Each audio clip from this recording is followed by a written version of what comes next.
Welcome to the Business Buyer Diaries. My name is Nathan Platter. I'm a full-time employee, and I bought a business. I did everything right, from finding the deal, handling all the due diligence on 63 opportunities, and ultimately bought a profitable gym.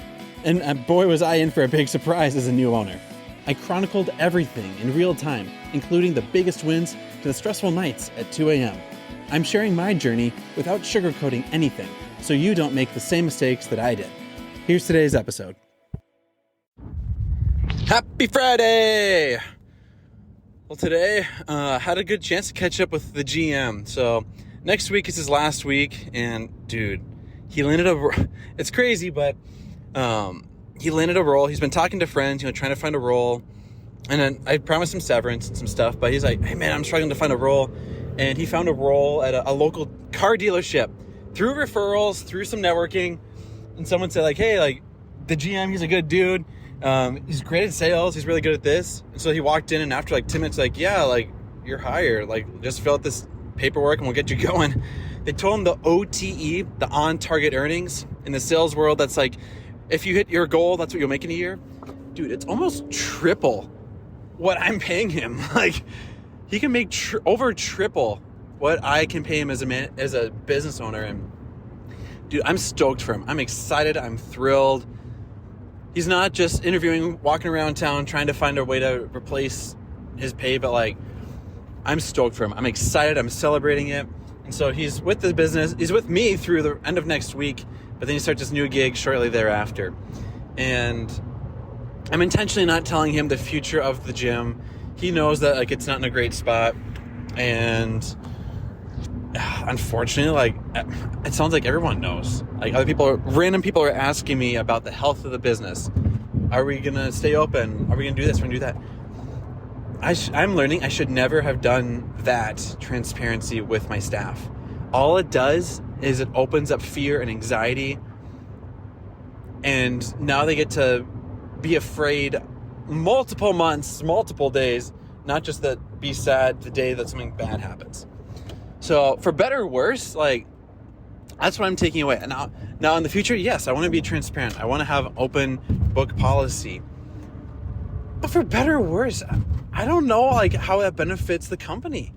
Like, and I know this clip is going to come back to haunt me, but let's be real. When you're open and transparent about a business that's struggling, does that benefit the employees? Does that make them work better? Does that deliver more value to clients? Does that help them go find new business? Does that help get more customers? Does that help service existing customers better when everyone knows that the business is not doing well? Well, I doubt it. If your business is profitable and you're telling everyone like that you're profitable, you're doing well, people now ask for discounts. They now ask for gimmies or for things that are not beneficial to the company. And so in this moment in time, right now, today, I don't think it makes sense to have a transparent profit and loss policy. I may change. I want to give myself credit for that.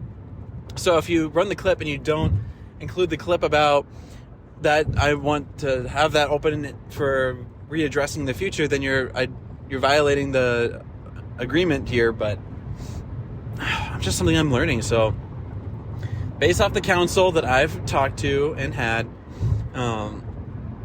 I've heard different things. I've heard folks say like, hey, give the members 30 days notice so then you can end their billing cycles cleanly. I've heard other folks say just wake up one day and the door is locked and that's the end of the gym. I've heard a few random things of like, hey, like let's give this last challenge a hoorah, 3-month heads up. But at the end of the day, like this business only financially impacts me. People pay for a product or a service, but this only financially impacts me. And so ultimately I need to get counsel for the things that affect me, because this is my decision, my business, and the customers are impacted, but they can replace me at the drop of a hat too. And so I'm trying to figure out how to do business with a heart, because I have a heart and my heart keeps getting broken over and over. And so just talking out loud, the GM who's wrapping up, he's referred me out to someone I can do some side hustle work, do a little bit of things to make a little extra money so that we can buy kids Christmas presents this next year. I want to be able to replace my wife's car and put gas in the tank, so got to figure out how to do that. And so, yeah, man, I don't know.